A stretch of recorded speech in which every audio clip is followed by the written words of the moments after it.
Hi everyone and welcome back. It's Paul Tilley again.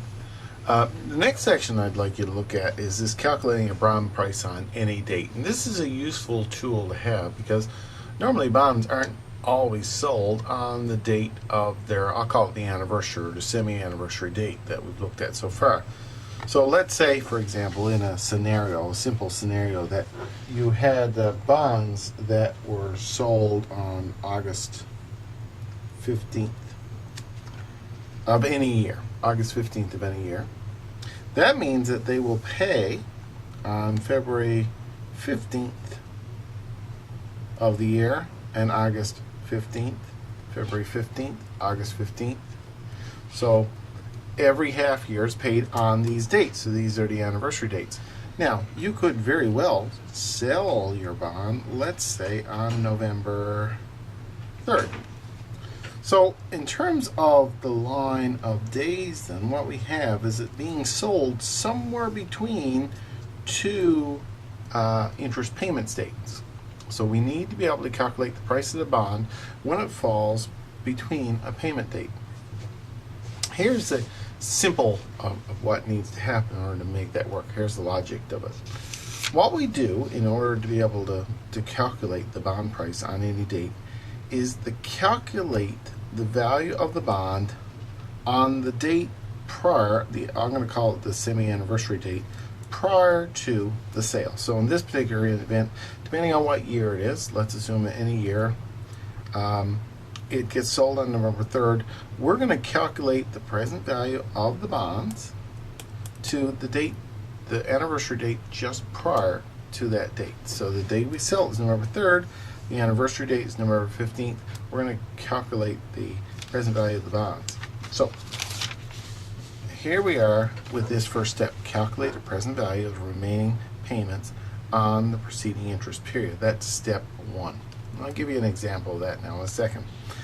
So once we do that, then what we need to be able to do is to figure out the future value of that amount we just found on the day we sell the bond. So for example, if the August 15th value comes in as arbitrarily $9,200, then we want to find out what is the value on the day we actually sold the bond. So we bring it forward to get the future value of the bond on the date of the sale. So that's calculate the future value of the amount of found in step one on the day of the sale. Let's take a look at the example. Now they cover this example in the book, and essentially here's what's happening. We have, and so I don't have to write it out again, we have this simple problem here. $1,000 20-year 6% coupon bond is issued on August 15th, 2010. So I'm just going to write a timeline here. August 15th, 2010. So that means August 15th, 2011, August 15th, 2012, and we're going to break it to August 15th is 20 year, so 2030 will be the last payment date. And payments are made semi-annually, so we also have a payment made on February 15th, February 15th, February 15th. So this is how it works. So as we track along, starting on August 15th, when we actually buy the thing, come February 15th, the next February 15th, we will receive an installment or an interest payment. And then August 15th, we'll receive another interest payment. And then February 15th, we'll receive another interest payment. So let's say, for arbitrary purposes, then, that we sold on November 3rd, 2012. So again, we'll look at November, and November 2012 falls right here. And that's November 3rd to be exact. So here's the date we sell. So we have a bond that's between payments. It's sold between payments. So we got to know, what is the value? How much is this bond worth on that day? Now keep in mind, the future value of the bond is $1,000. And we'll notice that it has a coupon on it for 6%. In other words, it pays 6%. Now, the market rate is 6.5%. In other words, out there in the market, the bond, any interest, any item that you put in invest, you can get 6.5%. So what we're going to have to do is sell this at some sort of a discount in order to compensate for the fact that this is only paying 6% and the market is 6.5%. So how do we go about solving this? Well, first and foremost, we'll look at our first step. Our first step, step one, is we need to be able to think of the present value of the payments. What we mean by the payments is the interest that comes on these magic dates, the 15th of August and the 15th of February for the subsequent years. We want to be able to calculate to bring back the present value of all of those payments, because those payments are going to be made into the future. Let's bring it back. So we're going to bring it back to the previous period. So this bond is sold in November. So that means we have to bring it back to August 15th. So we'll bring back to August 15th, 2012. And we keep in mind that August 15th, 2030 is the due date. So the bond will pay out. Now we ask ourselves, how long is that? Well, from 2012 to 2030, that's 18 years, or 36 payments, because it's paid twice a year. So N equals 36 here. So that's the first thing we need to do, is we need to worry about how many of those we have. Let's also think about what the interest rate is here, the I. I is the market rate, so 6.5% is divided by 2, because the fact is it's paid twice a year. So that's 3.25%. We have to use the market rate here. The bond itself, the rate on the bond is 6%. Divided by 2, that's 3%. Okay, so you can see that the interest rate is higher than the bond rate. So you can use this bond, the rate on the bond, to predict how much you're going to pay. Well, you got to think now it's a $1,000 bond paying 3%. So in other words, $30 per payment. Okay, so each one, every 6 months, you'll get paid $30. So what we have to do is to take that $30, we've got 36 payments of $36, 36 payments of $30 that are coming in, and we have to consider the fact that the market rate is 3.25%. So let's do our value here. So we're looking for the price of the bond. And that is, we know that is the present value of the sum of the payments plus the present value of the future value of bond. In other words, the present value of $1,000. So first and foremost, we'll do this, the price of the bond then. So present value, and we got this really long formula that is not, it looks more cumbersome than it really is. And that is, we need to be able to, in this particular case, our formula is the present value of the sum of the payments. So we calculate it to be $30 a payment. 1 minus the I plus I to the minus N over I. So in this particular case, that's going to be 30. 1 minus 1 plus 0.0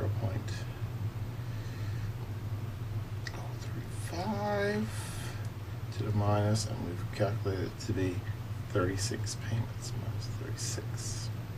So that's the first half of that, and then we got the present value of this one here, the present value of the bond.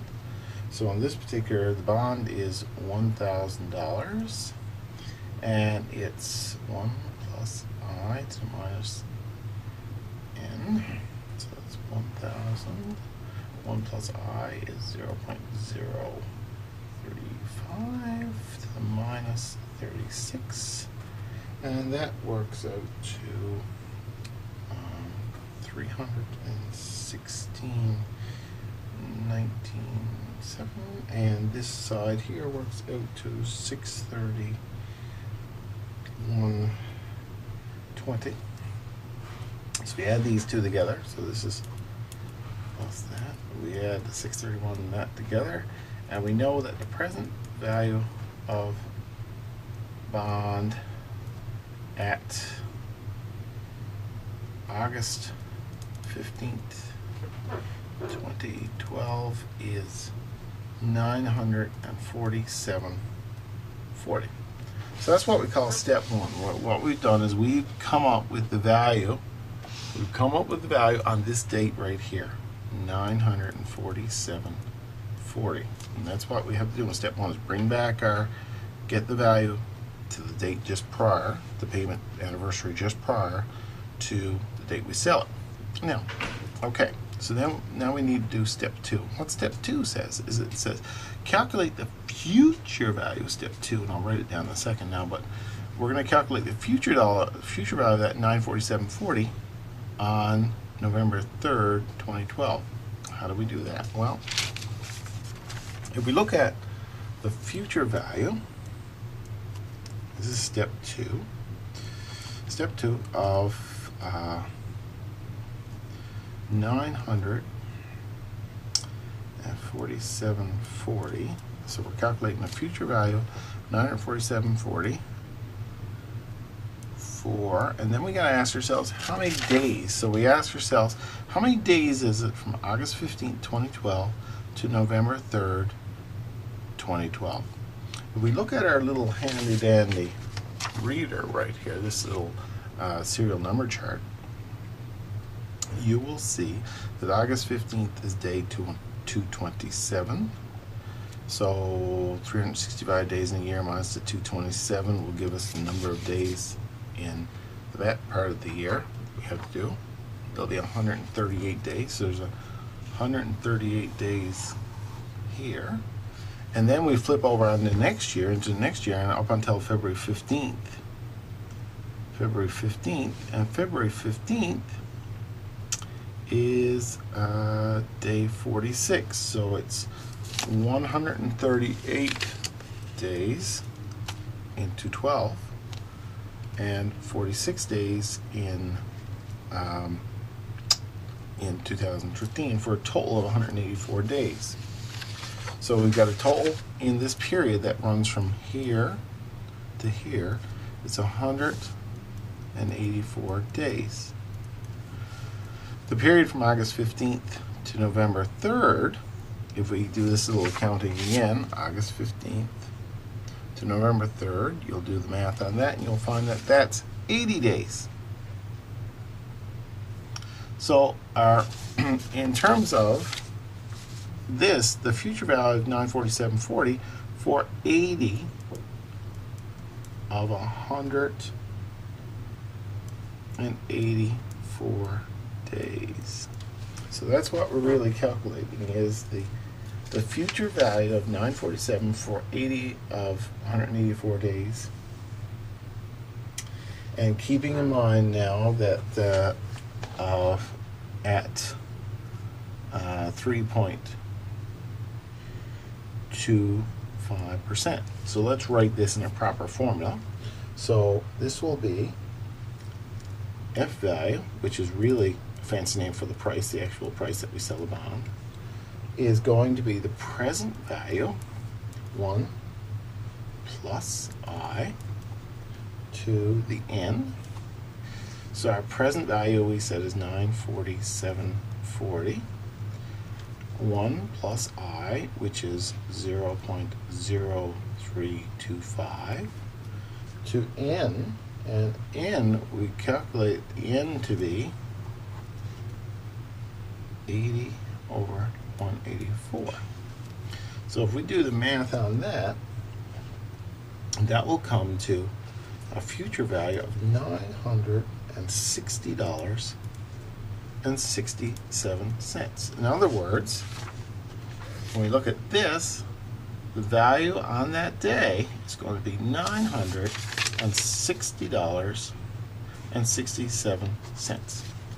So that's how we do this idea of calculating the price on any given day. It's a two-step process. Step one, we bring back to get the present value of the stream of payments and the ending amount to the day of payment just prior to the day we sell it, the anniversary date of the day we sell it.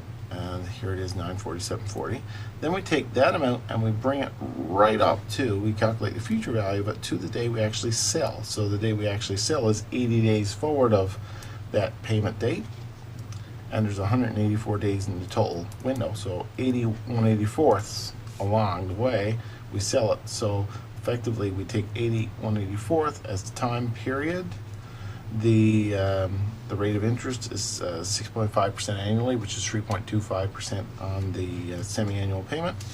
We do the calculation on that, and you will see the future value of that 947.40 on the day of November 3rd is 960.67. And that's how you resolve those problems.